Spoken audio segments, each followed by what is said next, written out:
so we may be in closer contact to ourselves, to our inner selves, and also with the spiritual benefactors of this house, Solidarity, that have prepared this space and have prepared each one of us way before we arrived here tonight. So let us elevate our thoughts, ask to be humble tonight, so we are open in our minds to receive all the knowledge that will be shared with us, but above all, that we open our hearts so we can bring everything that we learn into our day-to-day lives. Because this is what we learn in Spiritism. We learn how we can transform all the learnings into practical actions. How we can incorporate love in our lives, in our daily encounters.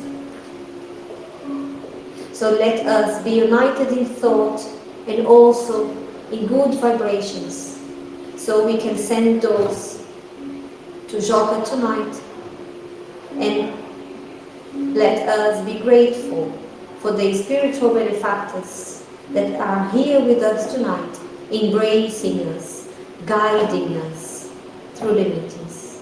And with their permission and the permission of our Master Jesus, we open this meeting tonight. So be it. Just to remind ourselves, if we have our mobile phones with us, just please make sure it is on silent, so we don't disturb the meeting. Hello, we're in English tonight. See? So as we said, we will start with the Spiritist book, and I will like to invite one volunteer to read question 920, so we can discuss a little bit, like 10 minutes before we start the talk. So, who would like to volunteer? Anyone from the English group?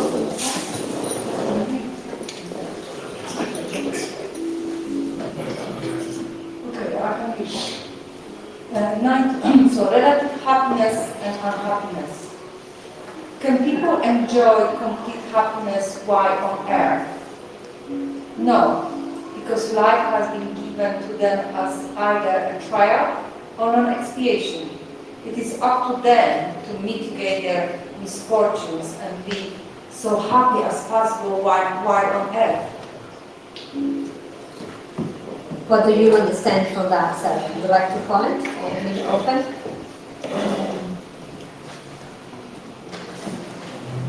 No matter how much we think we are happy, there is better happiness somewhere else. And we have a chance to make it better. Oopsie. And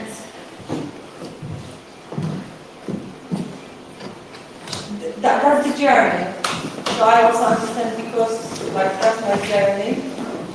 If it's not too happy or it's not too good as I wish, I have to remember that this is only temporary. That's the journey. The journey is going to be stop, and I can just get over this.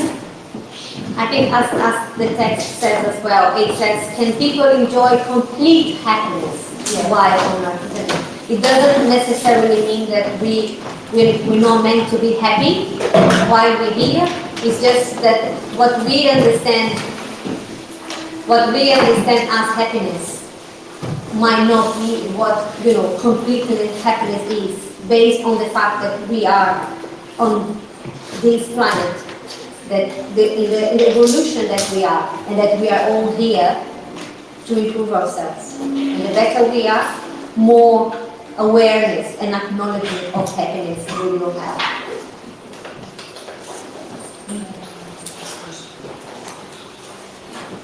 Anybody agree or disagree? I think I'm going to have to stand, because I'm too short and giving the flowers. Yeah, do you think we can be happy in this existence, or we are doomed to be unhappy? What do the others think? I think at some point in life, anyone will find happiness. We'll find happiness, yeah. Happiness or the opposite. I think it's not possible to be all the way to live with happiness all your life, I mean your whole life. I think even like someone that is very, very happy, like happiness in their life, at some point something might happen and can cause like their life to be unhappy. And why do you think that? Well, it's a natural thing. I don't think because there's either a test for us or, as it says, expiation. And if one of those happen, you might be happy at some point, but then if a hard test happens to your life, either you face or not, you know, if it's a hard thing, if it's a test for you, you might not be happy. Even if you try to face it, you might not be happy with the situation. So it probably can be just one thing in your whole life. So I don't think it's possible to live all your life. All through your life. I think at some point, I think anybody, but you know, in this world. I think as we learn as well. Yeah. You finish it? No, Did I interrupt a bit? So I think as we learn as well, I think it depends how we see happiness, isn't it? It's how we interpret happiness, how we bring happiness into our lives. I think sometimes there are misconceptions either way. Either we think that we are supposed, especially now, there is this culture of, the important thing is to have fun, the important thing is to have, to be happy. It is important as well as all the other things that we came here to do it, isn't it? And as Xavier said, I think it's not wrong. I'm not saying anyone is wrong, but I think it's kind of naive to think that we will find happiness all the way through. One, because what do we think happiness is? Once argue, it is a state of mind, a state of awareness, consciousness. So it might not be that we will be aware all the way through our existence as well, isn't it? I think there will be a point. Why do they say in the higher worlds that everyone is happening? Everyone is happy. It's because their consciousness, their minds, they are much more aware. One, about their mission, about their journey, what they are there to do, about what happiness is, like the real good, not the good that we know now, with all our, imperfections. So I think one of the reasons why relative happiness is possible here is because we don't even know what happiness is. We don't even have the full picture yet, because we're still learning, isn't it? We're still learning. Remember what you said, happiness is not of this world. So Yeah. it's already given Exactly. a clue. Because I think happiness, as you said, is fleeting. It's moments of joy. Yeah, moments, isn't it? Yeah, it's moments of joy, not really happiness. Happiness is much deeper than that. And as long as we are in a physical body, I don't think we can really feel, completely All the way. happiness. And even moments of happiness is not, as deep as a spiritual happiness, let's say. I think as long as we have in the physical body, there is limitations. We be restrained by our physical body, so we can't feel completely happiness. Partial, relative happiness, yes. Yeah. And I think the opposite is true as well, which gives us hope. So not all the suffering, our lives won't be the suffering all the way through. Although it will depend how we look our lives. Because this is about, I think, why it says relative happiness as well, what it says in this way. Because it pretty much depends how we live our lives. Because we can make a moment of joy into a happiness moment. So it depends how we interpret, how we see happiness. In the same way, it pretty much depends how we see suffering and how we bring suffering in our lives. It's a choice, isn't it? I know it sounds like, social media philosophy, isn't it? Oh, happiness is a choice, isn't it? Because it's not always like that. But in a sense, if we drill down, It is, because we can choose to live our ways using what we have now to make the best of what we can. And in this way, we might then bring happiness more times than suffering. That's the way I see it. And that's why they said that relative happiness. Paul? I think the gist of the question is slightly wrong, it's skewed, because if we concentrate on our own happiness, we're completely missing the point. In other words, like charity, if we strive to give without looking for happiness, happiness will come automatically. If we focus on self, we fail. And the only joy, I think, comes, I'm an old man, the only thing I've learned-ish is you just got to forget about yourself and just try and give or help or give charity. I don't mean charity, but just be there for somebody or something like that. But not look inwardly. I think if you look inwardly, you fail. I agree, but I would like also to explore another way of seeing it, which is the only way we can start recognizing happiness in your life sometimes is to look inward first. So, and once you start doing that, then you come to the realization that when you then share, happiness comes much easily into your life. So I think it's a process as well. We cannot say it's either 1 or either 10. I think there are stages where we are in life, where we are navigating in life. So it might be that in that instance or at someone's point in life, they will have to look for the happiness for themselves, so they can nurture themselves. And once they do that, then you will come the conclusion that the more you share, the more you will receive. Hence, they said relative happiness. And hence also it says, we know that in the more advanced words, there are the complete happiness.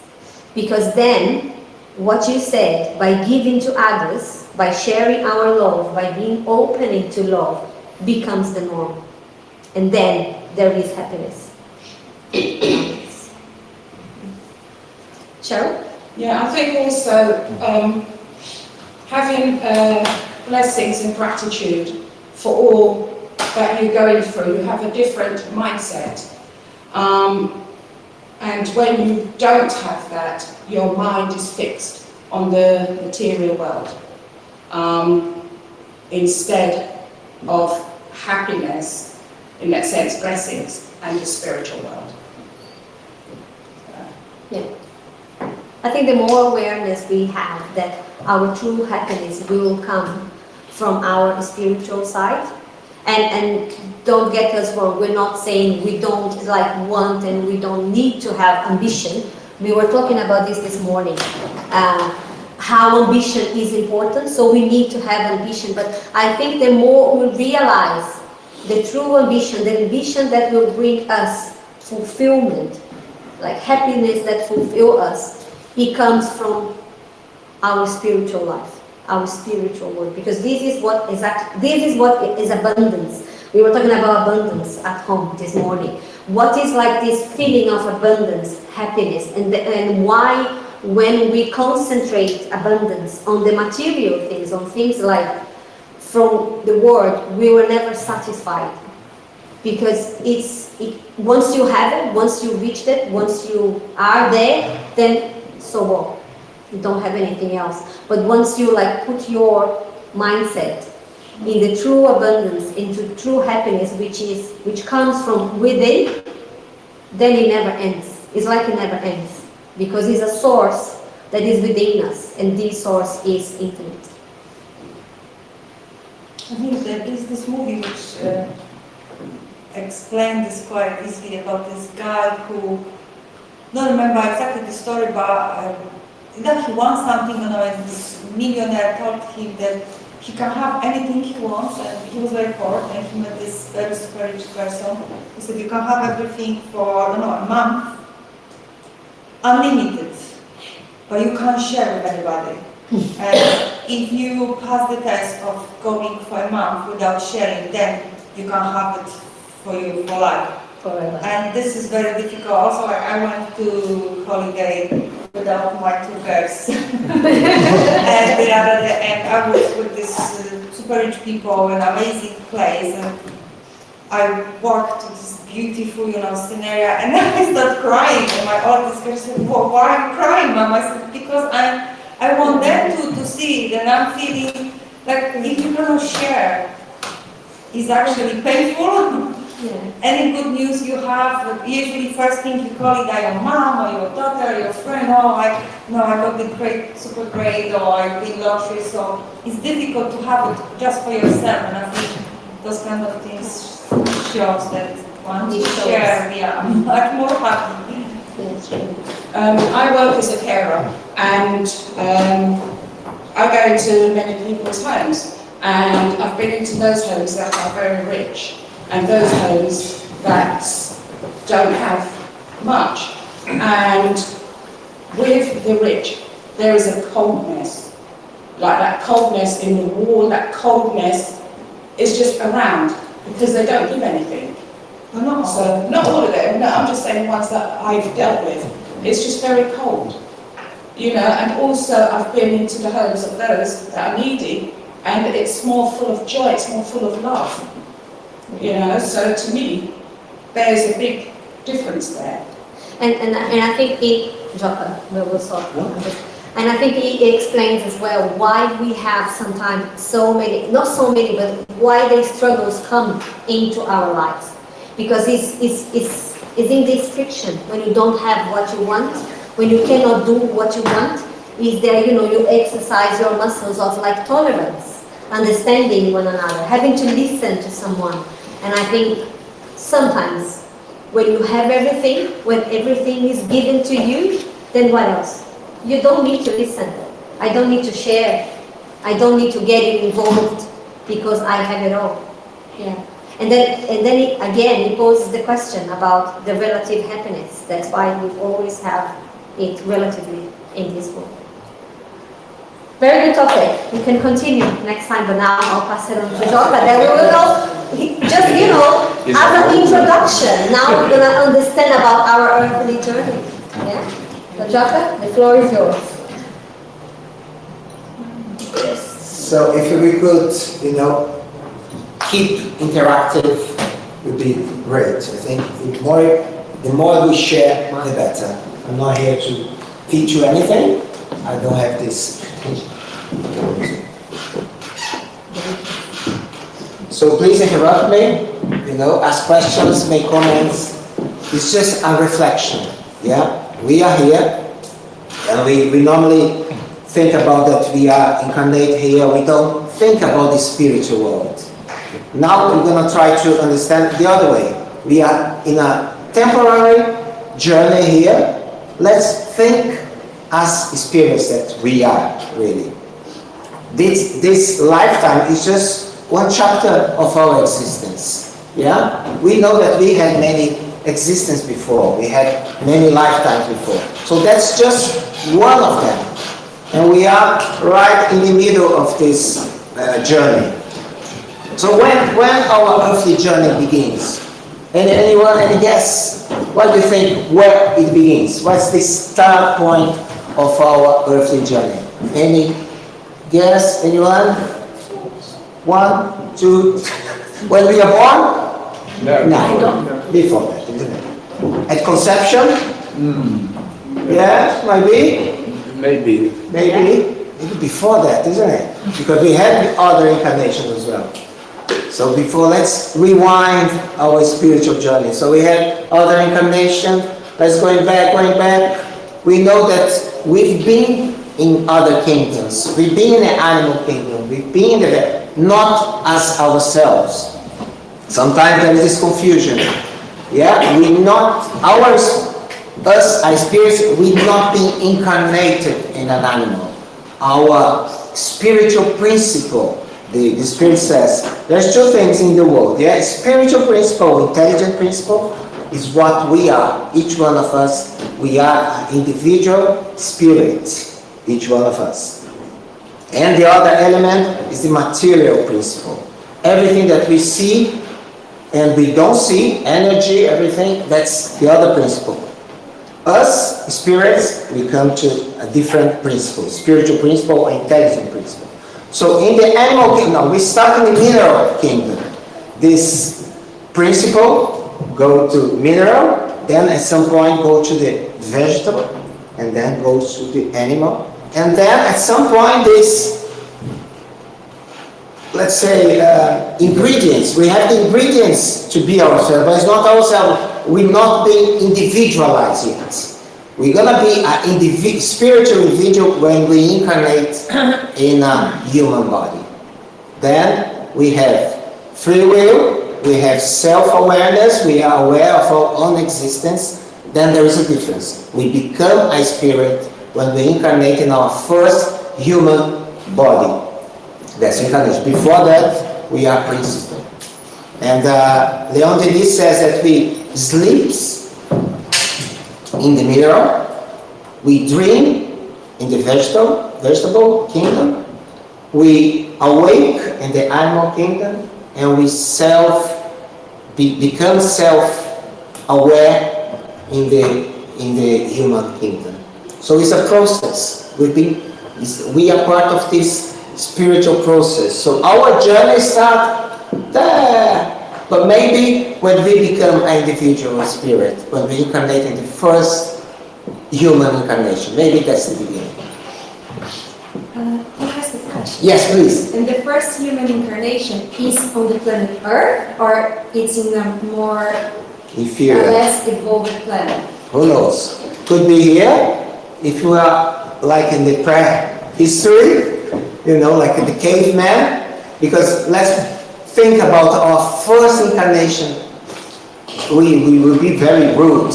We'll be very, we won't be, we are big, let's sophisticate, like this. We had already made progress. So if you think about our first incarnations, would be very rudimentary, very basic. So maybe in this planet, in the past, or maybe in a more inferior planet. We don't know. The more back we go, it loses, we lose, we don't know. We just go into oblivion. It's just to reflect. But our planning, let's think about this incarnation here. So, there is a planning, no one comes here by chance. We don't just fall on earth and there is no planning. Everything, there is a reason, Nothing is by chance. So we make choices, of course, depending on our spiritual growth. If we are able to make good decisions, we're going to be together with high spirits, making choices about our lives. Who we gonna, our family, who we gonna choose, the set of parents that we're going to be born. All the things, all the main things in our life is not, again, it's not fixed in stone. Everything can be changed. We have free will. We can go according to this plan. We can change this plan to the worse or to the better. So everything is kind of flexible. But there is a general plan. Definitely each one of us, when we incarnate, we have a general plan.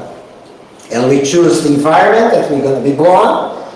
There's a general, and obviously it's according to our spiritual needs. It's not by chance. We're going to be born in the family that we need to be born. We're going to get married with the person that we need to get married. The children, everything has something to do with us. Very rare we're going to have a family that are spirits coming for the first time. The family, we had relationships before in other incarnations. Sometimes we come here to sort things out from the past, things that we've done against each other, and we come here to readdress these problems. Or sometimes spirits being together because they love each other. and they tend to like attracts like. So we'll be drawn by spirits that have similarities. They are similar to us. They have the same tastes. They have, same way of thinking. So we attract those spirits who are like us as well. But there are things.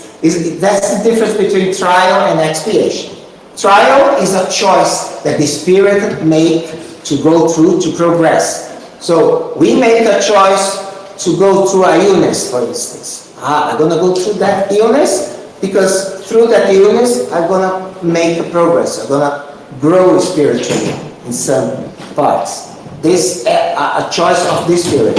Expiation is something imposed to you that you need to go through and you have no say on that. And sometimes this is happening, yeah? So we choose the environment, so there is a general plan that can be changed. And when the union of the body and the soul happens, at conception, yeah? When our mother's egg is fertilized by our father's sperm, at that point, the spirit is connected to the egg, and there is no way back, apart from there is abortion or something like that. But that's the beginning of the incarnation, yeah? The conception. That's the first connection of the perispirit, the energy core. During the pregnancy, perispirit, that perispirit is the spiritual body, connects the spirit, ourselves, to the physical body. So during the pregnancy, the perispirit will be connected. And the spirit say molecule by molecule. So it's so embedded that we are so connected to the perispirit, makes such a connection with our physical body that everything that we feel as a spirit goes to the physical body and vice versa. The physical body pass. So it's like in between. So during pregnancy, that's what happened. The perispirit is a spiritual body. He molds our physical body. Our physical body is like this because of the perispirit. Perispirit is the mold. And it brings all the memory of the spirits, etc. So sometimes perispirit is called the organizational model. It's everything that is there is to form our physical body and what we need for that incarnation. This bond gradually grows stronger. And remember, as a spirit, we're still aware at the beginning of the pregnancy. But then, the spirit at some point will start to lose consciousness. Yeah? Lose consciousness, and then the spirit that is connected to the fetus there loses consciousness, and then is born. So he don't remember what he was in the previous incarnation. So during the infancy, little by little, all the senses start to develop. Regain its senses only gradually after the child begins to breathe. Okay, up to now? Yeah? Please interrupt if you want. So it's mental state at the moment of possession. Everything we have that we acquire and other incarnations is with us. It's our treasure. We can't lose that. It's our property, our true property.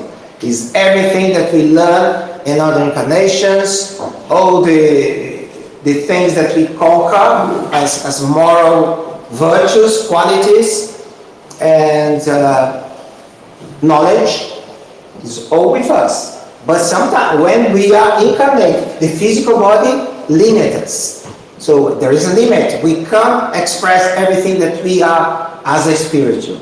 So each one of us, we are very limited. For instance, I'm Joca, this incarnation. But when I die, Joca will cease to exist.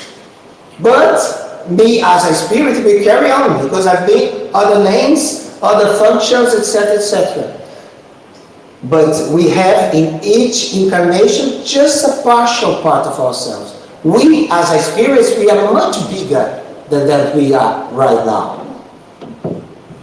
There is that story of the eagle that has been looked after by chicken because, I don't know, the egg was fell off from the and this little eagle, little chick was looked after by the chicken, and then they thought that the eagle thought that he was a chicken, so he grew being thinking that he was chicken, he couldn't fly, and that's us. Just to kind of illustrate that we are much more than we think we are. Yeah, we are a tiny personality, but we are a spiritual individuality that are much more than we really are in each incarnation. And if we could realize that, our spiritual, we are unlimited as a spirit. We can achieve so much. But that's a topic for another talk. Ideas are temporary in dormant states. Some things we came here to understand certain things, to learn some lessons. So some things will be dormant. We will develop, we will not develop that thing. For instance, let's say music. We always use this example because it's easy to understand. A musician that has been a good musician in other incarnation, he's got that talent already. So he doesn't need to develop more the talent in that particular incarnation. So that will be dormant. He will be born in an environment that he cannot develop his musicianship. He cannot develop his talent because he needs to learn other things. And then suddenly, I always give this example, suddenly this person saw a piano and then started to play easily, and it's so easy, but I never learned the piano. He didn't learn the piano on that incarnation, but it's there, yeah, and that's each one of us. We have so much in our unconscious. The unconscious is the baggage of the spirit. But what we see, what we know about ourselves is just the tip of the iceberg. Yeah? That's a very good comparison. Just the tip of the iceberg that we know about ourselves. But we are the whole iceberg. We are much more. But we don't have access consciously to this. So, the ideas of temporary in dormant state, importance of infancy, because we are not, the spirit hasn't brought their own nature yet, their own character. That's why the carers, the parents, it's so important during the childhood to look and to observe the child and see what he needs to change and what he needs to develop further, because we are all here not by chance, for holiday. We have things that we need to learn and things that we've done already, that we achieved. So the parents also need to see those two things. There's things that needs to be more directed, more guided, and things that can develop even better. Yeah, we have those two things, because the child is much more open during the infancy. Then comes the teenagers, and everybody knows what happened. They change. They bring all their character from the spiritual world, obviously. Now, because the environment had all the influence of the environment during the childhood, so it's not, don't come, or hopefully won't come completely from the spiritual world, but with the influence of the environment of the parents. Positive, hopefully. So it's these two things, yeah? They're going to bring their own character during the teens and the influence of the parents. So, and of course the hormones, and sometimes parents don't recognize their own children. Well, that angel was such an angel, transformed into little devils. So that's because they're bringing their own characters now. And of course, hormones and everything that comes with it. Do you guys want to say anything? This is not supposed to be here, but I'm going to just touch quickly. Formation of the ego. Yeah? The ego, what's the ego? Ego is our interface with the physical world. Yeah? The ego has to do with the physical world. Child learns the name, other people call her. Yeah? At the beginning, the child called himself, herself, him or her, because there is no name yet. Yeah? There is no ego yet. And then he starts to learn that people are calling that name all the time. Oh, it's little John, John, John. And then he says, I'm John. Then he starts to use that name and identify himself with that name. That's the ego development. Learn I, my, and mine. And he start to build a false sense of identity himself. About the ego is the same thing, yeah? So there is an ego. And then everything is mine. When the toy is broken, intense pain arises because it's mine, it's my thing. The thought of mine. The toy becomes part of the child's developed sense of I. And then we grow up, we have a car, and then we break the car, and there's that pain because it's my car. Yeah? All the ego. And obviously, what we know about the ego, that sometimes is, let's see if there's anything. And then we start to identify with our gender, sexual, nationality, and forget that we are spirits. Mother, husband, my story. Forgetting the essence. Our essence is spiritual. And then enters the ego, or what we say, pride. Yeah? Remember, the Spirit says the two vices of humanity is selfishness and pride. Yeah? If we can tackle those two things, everything else comes from selfishness, that sense that we want everything to myself, to live a self-centered life, just think about myself, or perhaps those close to me. And the pride, feeling superior of other people. Yeah? I have more, I'm more intelligent, more beautiful than, we always comparing. Ego is always comparing. When we compare it with other person or other people, is the ego there. Yeah? So be very careful when we compare. Sometimes even when negative, to be, the poor me, everyone has a lucky, and that's the ego as well. So we need to be very careful. And sometimes this is unconscious. It's not that we are noticing that. Yes? So all this behavior started in caveman times, isn't it? Mm-hmm. And we are still having echoes of it. That's how I would say it. Okay. Yeah? Everything started there. Joca, I just want to do an observation as well. I think it's very valid what you said about the ego, because sometimes we pretty much relate ego with the sense of me feeling proud of myself, feeling that I'm the best. But I think ego is very intelligent and it plays in our minds, because when we feel that we are the worst of the worst, when we say, oh my God, everyone else has, it's also our ego, isn't it? Exactly. Because my pride wants me to feel the best, and as I know for some reason I'm not, instead of me tackling, I say, oh my God, but I'm so poor me, but it's still the ego playing the game, isn't it? Yeah, you have to stand out some way, either superior or inferior. And it's so tricky, the ego, that can come to the background. You can say, I'm more spiritual.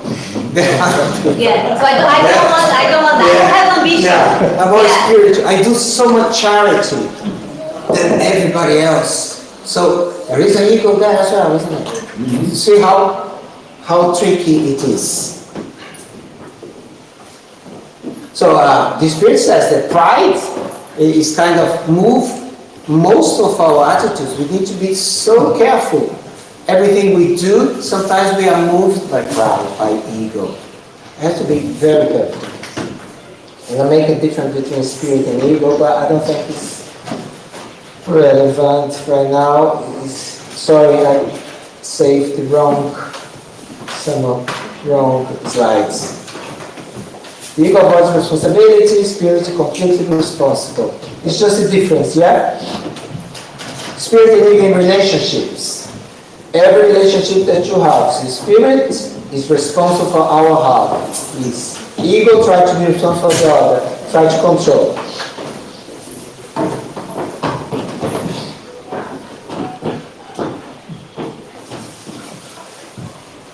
Okay. I think this is important. What Kardec says. Sometimes we feel that we're not doing enough. Yeah? And Kardec said, a true spirit can be recognized by the effort he applies to curb his own bad tendency and by its moral transformation. So it's not that we need to become, saints overnight, but it's our efforts. That's the difference. And Kardec is very clear there. Our efforts to be a little bit better today than we were yesterday. Yeah, and to look 10 years ago and say, there is a progress. Yeah, I don't do that anymore. I don't do this. And we be tested all the time, yeah? If you drive, you'll be testing the traffic. This is, who always says that? Sharon always says that. Spiritual exercise, yeah? Practice. Spiritual practice. When you get to the car, that's a spiritual practice. If you don't sweat very well. This is very difficult nowadays, so. And other things are social media nowadays, isn't it? What we feel when there is someone always posting things, wonderful things, holidays, how do you feel? Do you have a little bit of jealousy? Do you have a little bit of hating that person? So all this is challenges that we need to look within ourselves. Why I'm feeling that? Why I'm not happy because she's having a good time, he having a good time. So all these things is something that we need to look within and try to improve. Life will give you whatever experience is most helpful for the evolution of your consciousness. So when we think about purpose in life, what my purpose? We say, what my purpose? Just look around. Yeah? You are in the right place. Your purpose in life now is what we do now. But I don't like my job, I like to do something else. But at the moment, that's your purpose in life. If you want to change, then that will be your purpose in life. But be honest with life. Say yes to life. Yeah? Be in harmony with life. Whatever life presents, any challenges, be in harmony. Say yes, yeah? Don't keep fighting back with life. But that's your purpose. Your purpose now is to listen to me.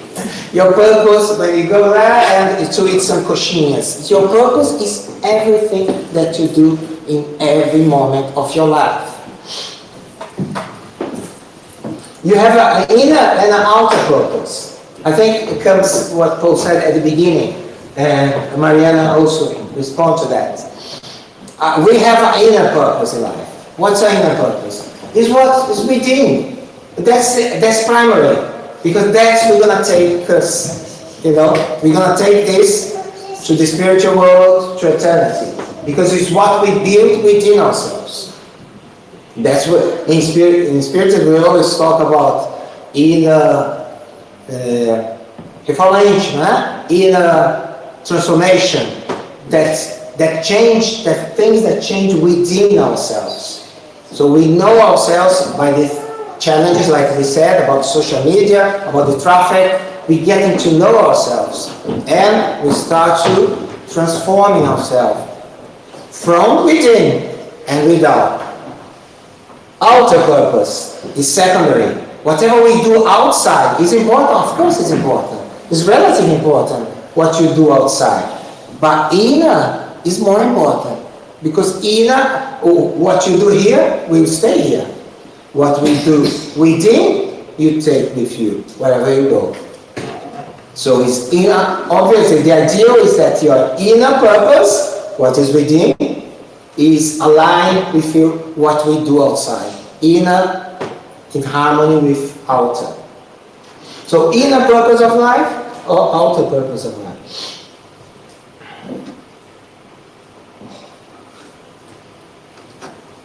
And we talk about that. Innate ideas. Yeah? Things that we are already comes with we are good at some things, some other things we are not good. So this comes from the other incarnation. That's very clear, yeah? And we see very, in spirits we say until the age of 7, the spirit is not completely awake, and no, that's not good. It's not complete. The incarnation is not complete until the 7. But nowadays, people who have children, small children, you can see the difference. Yeah, they bring their own characters very early, and you can see their character very early. That age, you can see. It's very, very. We was talking to you, Paul.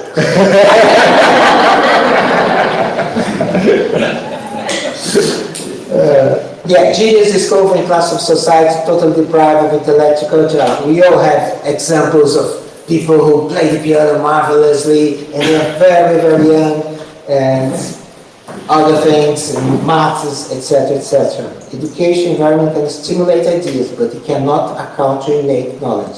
Education environment cannot create a genius, yeah?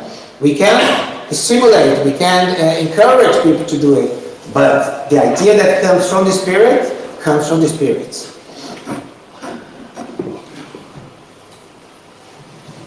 Good children, perverse. Yeah, sometimes we have in a very perverse environment good spirits that are there. Actually, they are there for a reason to help those spirits around. Siblings are almost always different, so we see the spirits, the character of the spirit very clearly and very early. Because the body proceeds from the body, but the spirit doesn't proceed from the spirit. The spirit is individual. Yeah? What we inherit from our parents is the physical. Yeah? Is the appearance, is the color, is something maybe healthy because it's physical, but we don't inherit, for instance, a taste for music or anything psychological. We don't. Mentally, we don't. This is an individual that comes from the spirit. Yeah, within a family, they are all individual spirits. They are here for a reason. Obviously, when you are united in a family, they are there for a reason. They have probably, or most likely, to have relationships before. It's not the first time that those spirits are together, but they are individual spirits. I think it's important to stress that, isn't it? Because it's very often we say, oh, you're stubborn like a mom. Oh, you are, and this is not true, isn't it? It's true that, as parents, or as those that have care responsibilities, you influence how people behave, but you cannot say some people, oh, I'm like this because my dad was like that, and I saw him. That's why this is very common, especially in psychologist's room. Oh yes, I'm like that because my mom, she always used to do this to me, and so now I'm like that. Sorry to break the news. This is not true. So the things that you bring is yours, isn't it? And I think that the sooner we realize that, the sooner we will practice our inner knowledge. Because I think, especially when we see our children growing, we have teenagers.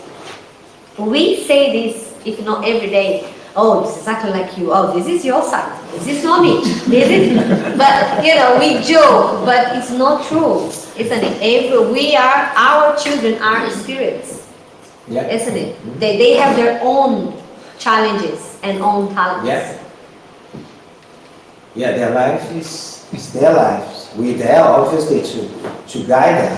As much as we would love to take credit, but no, it's not ours. Obviously, there is a law of affinity. For instance, again, I always talk about music, because of course, families of musicians will get drawn to the other families, because they have something in common. But not because the parents, pass on the musician taste. No, it's because the spirits get together. They attract each other by their similarity of tastes, of ways of thinking, etc., etc. But also there is the other way. Yes. Just want to say maybe a good example for the young, for the teenagers is like when you go to the concert, you usually find the same people who like this music. You don't go to the concert of Taylor Swift if you like, let's say heavy metal music, and you go to, a rock concert, there's gonna be people who like rock music, so same go on concert. Yeah. We are drawn each other. Like attracts them. Often choice made by the spiritual join spirits they love in the spiritual or in previous lives. So this is common. Yeah, we get together. But also there is family that is a trial, is correction. Sometimes, the mom doesn't have that tenderness by the child at the beginning. Yeah? Because then perhaps, I'm not saying it is, but perhaps there was something in the past that those two spirits had, and so the love doesn't come naturally. But they are in a family, so they can develop this love, and they can break this hatred or resentment or whatever negative feeling they had before. That's why they come in a family. Family is like a filter so we can join our spiritual family. Our spiritual family is the family that we all have the same, love with each other. So sometimes this is happening. We are not so much, we don't feel that we love naturally by a daughter, or can be anything, spouses, yeah, sometimes, yeah, we get together, because of the attraction, because the physical attraction, and then we get married, and then starts the shock, the friction. And sometimes it's because those two spirits had things in the past, and after the marriage it comes to the surface, although unconscious. Yeah, we're not saying now you're my enemy from the past. No, it comes from the unconscious, and then there is friction, and if possible, this friction will readjust, and they're gonna compromise, and eventually there is no more animosity. There is no more that friction disappears. And then that's the purpose of that union, to change that vibration for something love. Because love, the universe is made of love. So hatred clings together. Love sets us free. So love, we have choice. Hatred, we're gonna get close to that person until that feeling dissolves.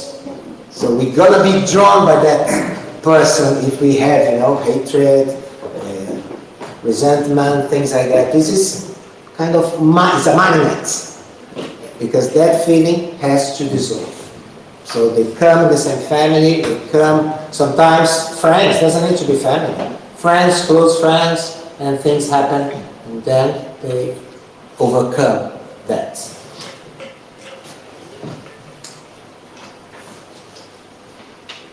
And forget of the past. We are here, we don't remember what happened in the past, because it's a blessing. We always say, why? Because if we knew, and we will postpone the readjustment. If I knew that my wife was my enemy, you think you're gonna get married to her? No way. But then, you're just postponing a thing that should happen now. There is no marriage to succeed. If you know exactly what you should do, what's the marriage? Yeah? We should have a blank memory, so we can do things and have merit on things we do. And sometimes things can disturb us, because if this is our best version of ourselves, we know that we just go forward, we don't regress. Yeah? We always, if this is the best, what is in the past is not that great. So maybe we did things in the past that now we'll be a bit embarrassed to reveal. So So it can disturb us, self-blame, etc. So wouldn't help in our evolution. Free will and fate. There's a couple of minutes for open for questions. What do you think? Yeah. Yeah? Can anyone want to make any questions or comments? You do very well. Sorry? You say you do very well. How do we, in some cases that I've read, of people who actually do recall a previous life? Yeah, sometimes can be revealed, isn't it? Yeah, can be revealed, and then if it was revealed, you can use that knowledge for your own good. But normally, don't. But if there is a revelation, why not? Some people do past life therapies, isn't it? And sometimes they go exactly on that point that the person can solve the problem. Then it's fine. But we don't have like a completely knowledge what happened and things like that. But obviously, there's clues. It's just, they say that if you study yourself, you know more or less what you've been, what the things we've done, by your tendencies, by things that you're doing, because nature doesn't jump, it does not skip phases, yeah? So we are a result of things that we've done in the past, so it's not, not like a new me suddenly. No, everything is gradual in nature. So we can't, by our own tendencies and tastes, know what we were in the past. Roughly, obviously. Yes? Like how everyone has free will. Uh-huh. Is fate more common, like is it commoner than, I was going to say that, yeah? So fate and free will. Free will is what prevails, yeah? Because we are free. Like I said in the beginning, we have a general plan. Each one of us, we have a general plan, things that's going to happen in our lives, main things, the main events. But you decide, yeah? You decide if you're going to follow this. You decide if you want to do something else. There is someone that you're supposed to meet and maybe get married. But maybe you do something else. You decide not to do it. So it changes. It changes more or less a plan. Sometimes to better, like Vivaldi said that he was to be dead, a long time ago. But he had like a credit because he's done so much good that he has, more time. And things like that can happen. So there is free will, there is fate in the sense that there is the main events, the general plan. But it's not written in, how do you say? Stone. Yeah? Everything can be changed. And free will is not like we have free will. Yeah, we have free will. But it's not absolute free will.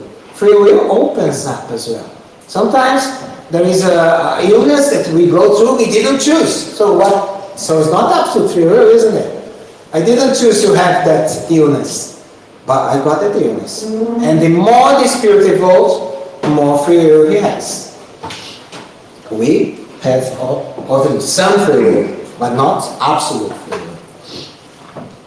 And of course, when you have free will, what you have? You are in the law of cause and effect. Yeah?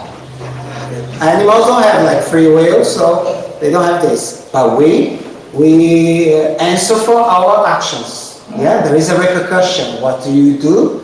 Repercute back to us. Yeah? We suffer the consequence, good consequence or bad consequence, depending on our decisions in life. So we are within this law of cause and effect. Yeah? Because we have free will. As they say, you are free to sow, but the harvest is compulsory. Again, you're free to sow. The sowing is free, but the harvest or the reaping is compulsory. Yeah? So you do whatever you want, but what comes to you is you plant it. So you can plant orange and have something else, yeah? So we are within this. Yeah? Thank you, everybody. You.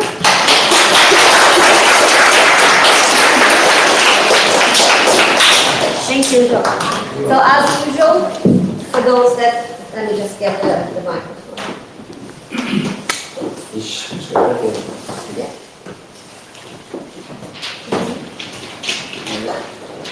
Yeah?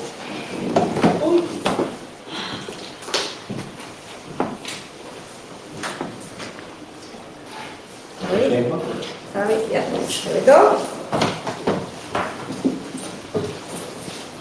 So for those that are here for the first time, so now we're gonna do the healing. So the healing is not compulsory, but we advise people. So what's gonna happen? So a group will move to that room while we pray in this room in support to the work of the healing there. And then a colleague will come and will ask you to join the room. So you can all be seated in this room, and then one person will come and will ask you to go. Again, you don't have to do it, but we truly recommend, we highly recommend you do it. Then after, we've got a brief announcements, and then we have a gathering together in that room. So after the healing is complete, please come back to this room, and then we will announce when the meeting is finished.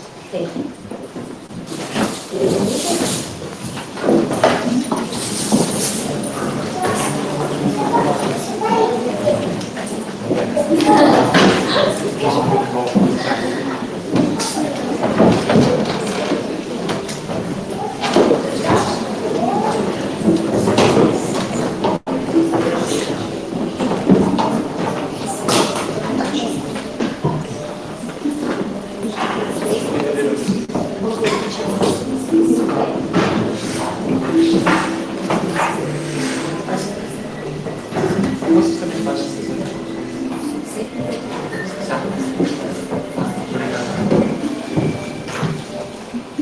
Okay, so now I will invite everyone to close your eyes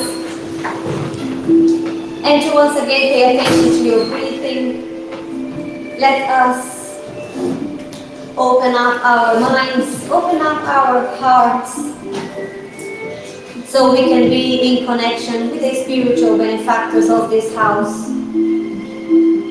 And together with them, we can use our talents. We can use all the good, all the love that we have already conquered.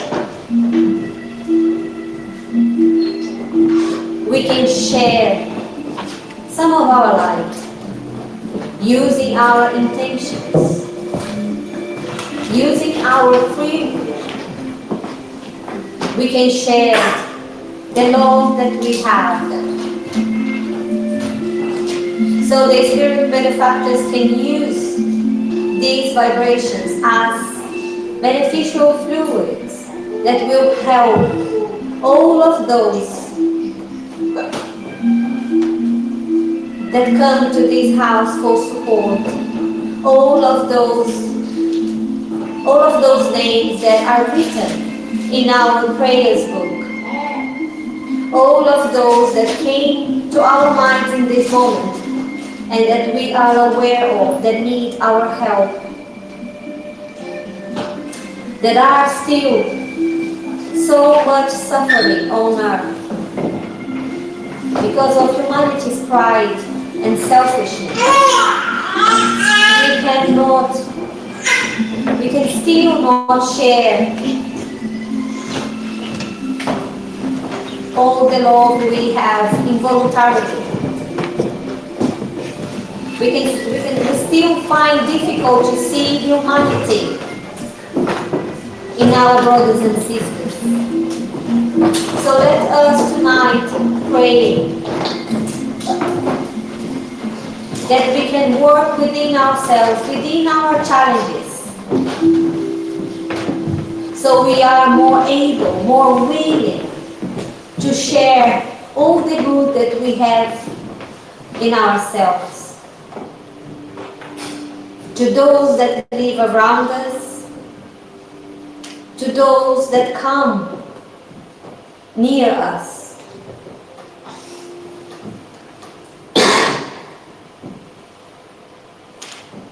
Let us also pray for our Master Jesus, for his guidance in everything that we do, in every actions that we take, in every resolutions that we make. Let us ask him that he might be the guide that show us the path. Let us ask him to help us to understand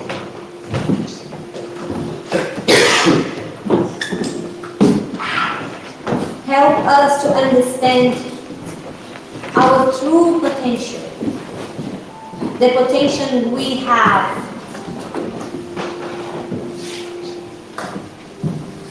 to be better, to be more compassionate, to be more tolerant, to be more understanding. First of all, be understanding with our own challenges, and then understanding with the challenge of others, especially those close to us. Sometimes it's so much easier for ourselves to understand those that are outside the realm of our families, but we have so much difficulty in understanding when someone close to us make a mistake. Let us tonight, as we learn more about how early we are in our journey of evolvement, let us pray so our conscience expands and we start to understand our true journey, the true meaning of our journey in this existence.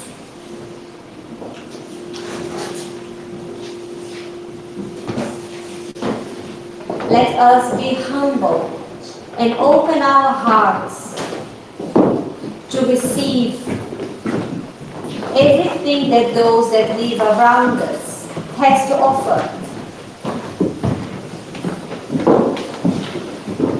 Let us be humble to recognize all the love that already surrounds our lives. Sometimes we spend so much time looking around, looking elsewhere, when the love is near us. But sometimes this love is not delivered the way we expected, so we don't accept them. Let us together make the commitment tonight that we will look further. We will look more deeply into recognizing the love that is already surrounding us. Let us make the commitment to harness that love in order to nurture all the good that we have in ourselves. And so we feel more hopeful, more encouraged to spread this love, to spread this compassion, this understanding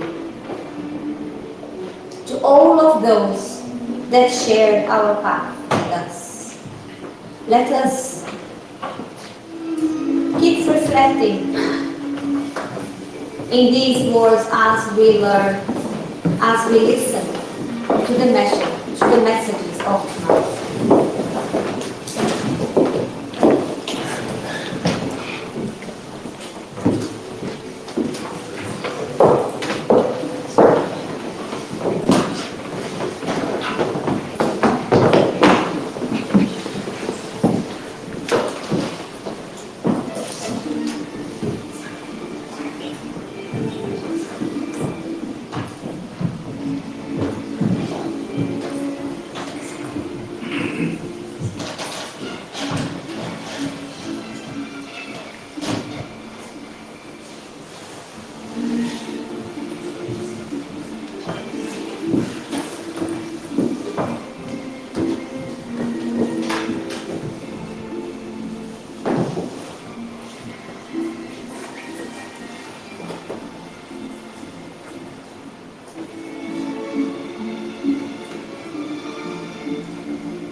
we approach the end of our meeting tonight, let us send our gratitude for all the blessings, all the learnings we have received tonight. Let us thank the spiritual benefactors for their inspiration, for their guidance, while we learn together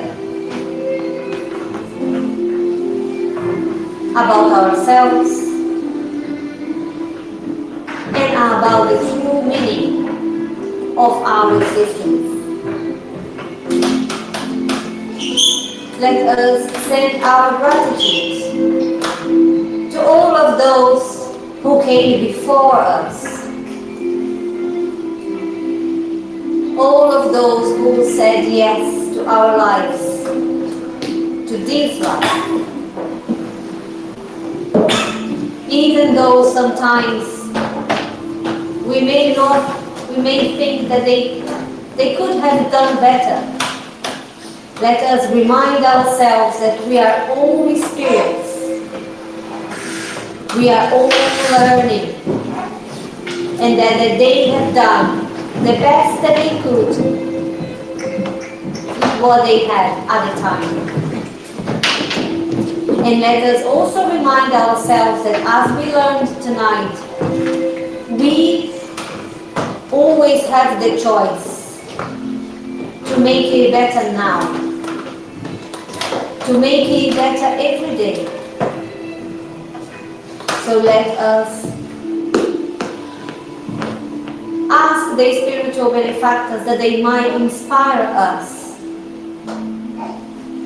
and to become more humble, to accept where we are, to accept our challenges,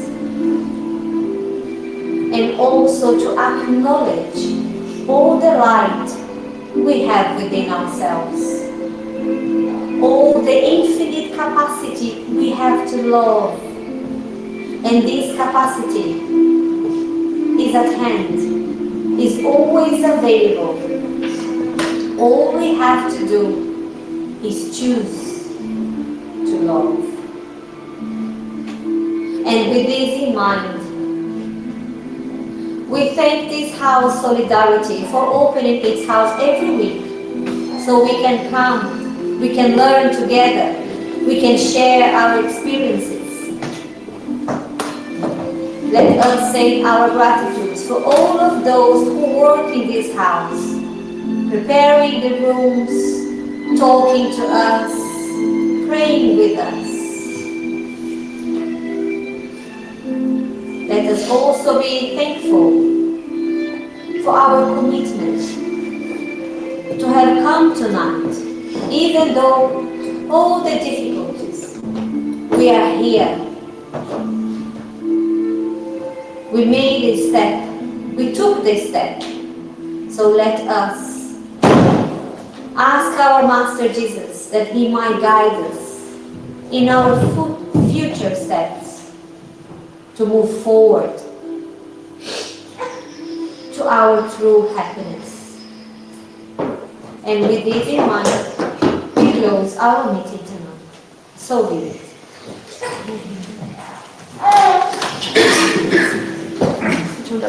So we're gonna very quickly go through our announcements. Some people are leaving the room, but they are the workers of the cafeteria next door, so please don't leave just yet.